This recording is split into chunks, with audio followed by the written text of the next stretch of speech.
Once in a while, we allow our product designers to run wild with ideas for new products. And sometimes they come up with ideas that might be brilliant. So this is one of those products. The original idea of this product was very simple: to make a double 25 gigabit PCIe Ethernet adapter with the best bang for the buck. So let's take a look. If you were to plug this adapter into the PCIe 3.0 X8 slot of your Linux FreeBSD or RouterOS x64 system, all network interfaces would show up like regular interface cards. But it's never that boring with the MikroTik, is it? Here's the scoop. We used the regular ARM CPU instead of a dedicated networking ASIC chip that would be heavily overpriced now. That caused a whole chain reaction of possibilities. To run any standard CPUs, you need RAM and some storage memory for the software. Combined with the networking interfaces, we have all the ingredients for a fully fledged router, not just a network card. Let's break it down.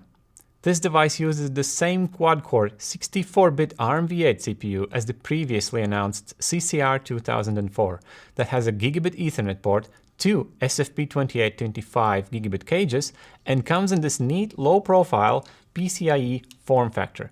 It features 4 GB of RAM and 128 MB of NAND storage. All the power is taken from the motherboard. It requires PCIe 3.0 X8 to function.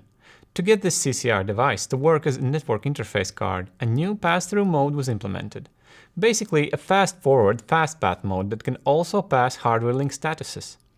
This card can reach wire speed 100 gigabits with jumbo frames. It ensures that in most setups, the host system itself will be the only bottleneck, not the network card. By default, the PCIe interface will show up as 4 virtual interfaces. 2 interfaces in pass-through mode to the 25G SFP28 cages, 1 interface in pass-through mode to the gigabit Ethernet, and 1 interface for the management purposes. All interfaces and settings can be configured freely by the user, since we're running a fully functional RouterOS software. This form factor does come with certain limitations that you should keep in mind. The CCR network card needs some time to boot up compared to ASICs-based setups. And if the host system is up before the CCR card, it will not show up in the available devices. You should add a PCIe device initialization delay after power-up in the BIOS, if you can. Or you will need to reinitialize the PCIe devices from the host system. We have submitted driver changes to the upstream kernels of Linux and FreeBSD. Full support from the host side should be available in the mainstream by now. So there you have it. A simple, high-speed networking card and a fully fledged router in the most unusual form factor, 2 in 1. Do you have any interesting use cases right off the bat? Do you like to see more devices like this? Let us know in the comments.